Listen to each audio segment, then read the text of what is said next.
Hi Dhurandhar 2 ദുരന്തറിന്റെ ഒന്നാം ഭാഗം ഗംഭീരമായിട്ടുള്ള സിനിമയാണ്. അതുകൊണ്ട് തന്നെയാണ് രണ്ടാം ഭാഗത്തിന് നമ്മൾ അത്രയേറെ വെയിറ്റ് ചെയ്തത്. ഇന്നലെ 5 മണിക്കുള്ള പ്രീമിയർ ഷോ കാണാൻ വേണ്ടിയാണ് ഞാൻ പോയത്. പക്ഷെ ലൈസൻസ് കയറിയിട്ടില്ല. അതുകൊണ്ട് തന്നെ 9 PM ഷോ ആണ് ഞാൻ കണ്ടത്. സിനിമയുടെ ദൈർഘ്യം 3 മണിക്കൂർ 49 മിനിറ്റ് ആണ്. അപ്പോൾ എത്ര മണിക്കാണ് ആ സിനിമ കണ്ടു കഴിഞ്ഞിരിക്കുക എന്ന് നിങ്ങൾക്ക് ചിന്തിച്ചാൽ മനസ്സിലാവും. അതുകൊണ്ട് തന്നെ ഇന്നലെ അതിനെക്കുറിച്ച് റിവ്യൂ പറയാൻ പറ്റിയില്ല. റിവ്യൂ അല്ല, എൻ്റെ അഭിപ്രായം പറയാൻ പറ്റിയില്ല.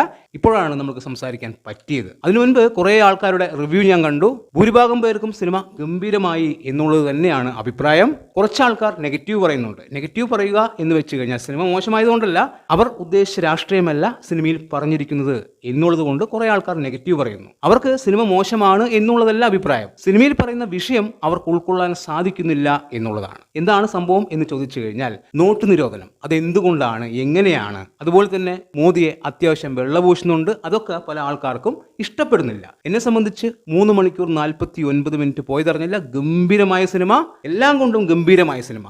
മേക്കിംഗ് ഒരു രക്ഷയില്ല. അതുപോലെ അതിൽ അഭിനയിച്ചിരിക്കുന്ന ഓരോ താരങ്ങളും അവരുടെ പെർഫോമൻസ് കൊണ്ട് ഗംഭീരമാക്കിയിട്ടുണ്ട്.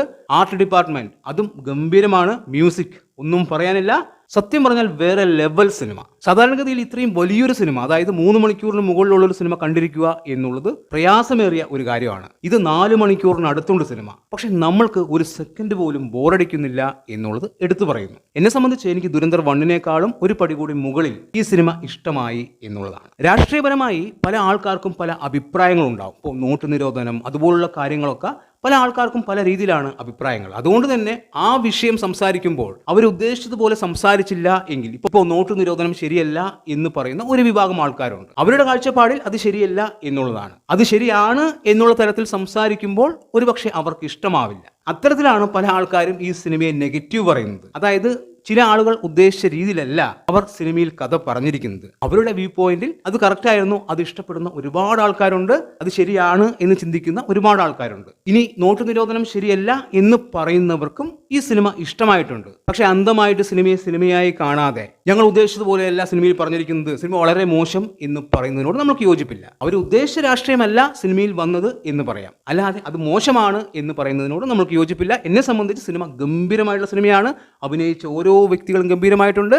എല്ലാം കൊണ്ടും ഗംഭീരമായ ഒരു സിനിമ. ദുരന്തർ 1 1000 കോടിക്ക് മുകളിൽ കളക്ഷൻ നേടിയെങ്കിൽ ഈ സിനിമ ആദ്യ ആഴ്ചയിൽ തന്നെ 1000 കോടി മറികടക്കും എന്നുള്ളത് എടുത്തു പറയുന്നു. എന്തായാലും 2000 കോടിക്ക് മുകളിൽ ഈ സിനിമ കളക്ഷനായി നേടിയെടുക്കും എന്നുള്ളത് തന്നെയാണ് എൻ്റെ ഒരു വിശ്വാസം. അതിനുള്ള പ്രധാനപ്പെട്ട കാരണം സിനിമ ഗംഭീരമാണ് എന്നുള്ളതുകൊണ്ട് തന്നെയാണ്. എന്തായാലും ഈ സിനിമ മിസ് ചെയ്യരുത്. തിയേറ്ററിൽ പോയി തന്നെ പടം കാണുക. ഗംഭീരമായിട്ടുള്ള ഒരു തിയേറ്റർ എക്സ്പീരിയൻസ് ആയിരിക്കും ഈ സിനിമ എന്ന് ഉറപ്പിച്ചു പറയുന്നു. പടം കണ്ടവർ അഭിപ്രായങ്ങൾ രേഖപ്പെടുത്തുക. പുതിയൊരു വീഡിയോയുമായി കാണുന്നവരെ ബൈ ബൈ.